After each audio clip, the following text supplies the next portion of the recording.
while I pondered, weak and weary, over many a quaint and curious volume of forgotten lore.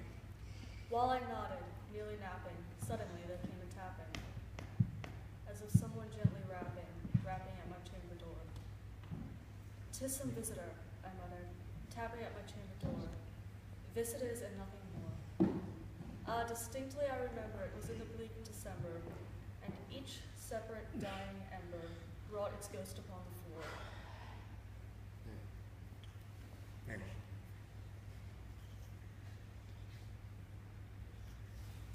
Eagerly I wished the morrow. Vainly I sought to borrow from my books secrets of sorrow. Sorrow for the lost Lenore, for the rare and radiant maiden whom the angels named Lenore. Nameless here, forevermore.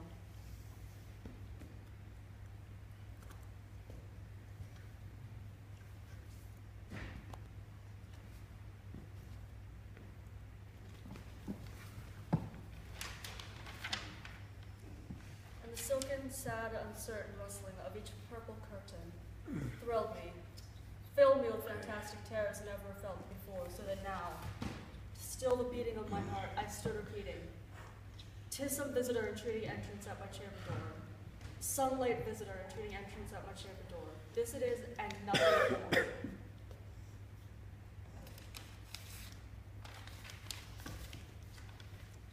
Presently, my soul grew stronger, hesitating then no longer.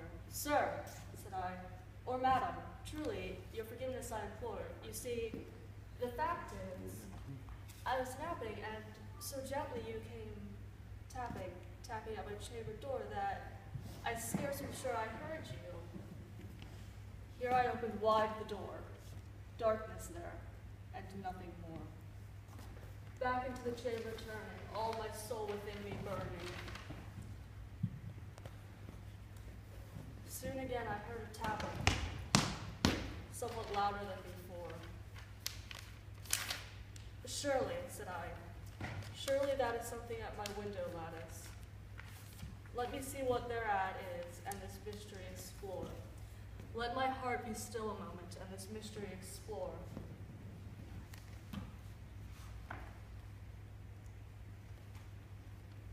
Here I opened the window lattice, and in flew a stately raven of the saintly days of yore. Not a minute stayed he. He sat and perched above my chamber door.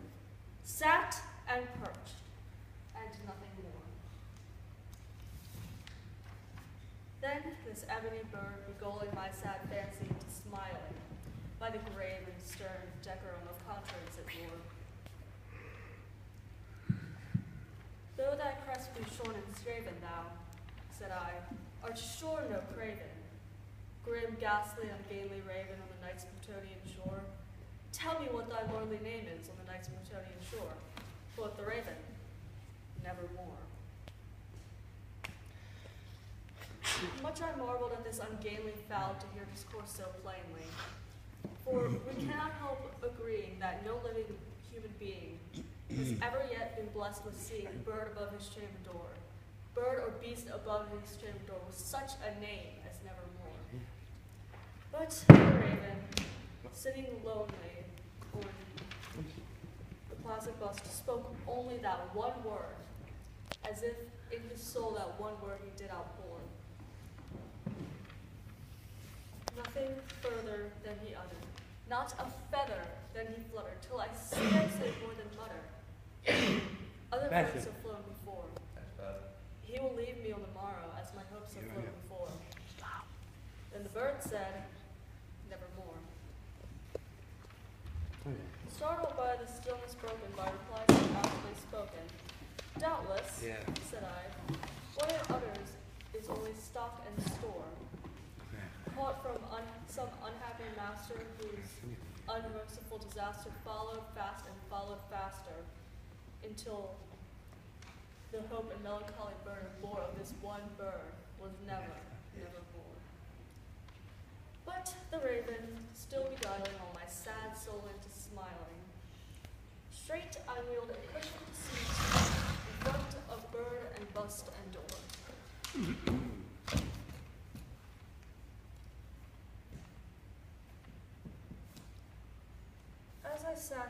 velvet sinking, I betook myself to thinking as to what this grim, ungainly, ominous bird of yore meant in croaking nevermore.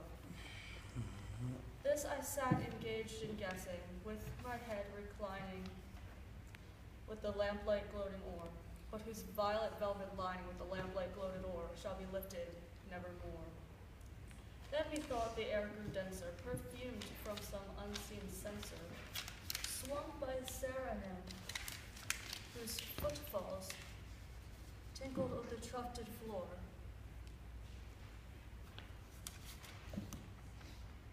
Wretch, I cried, thy God has lent thee respite and empathy for the lost Lenore.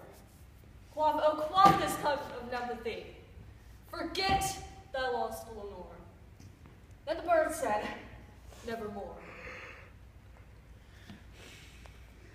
Prophet, said I, thing of evil, prophet still of bird or devil. Take thy beak from out my heart.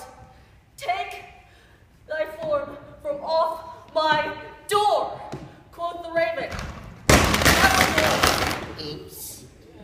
Be this word, our sign of parting, bird or fiend, I shrieked of starting. Okay. Yeah.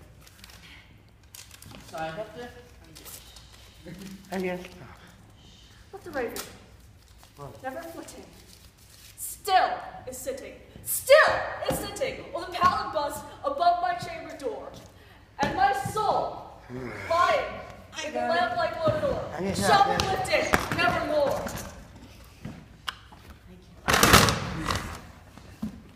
See? Kind of part of this. Yeah.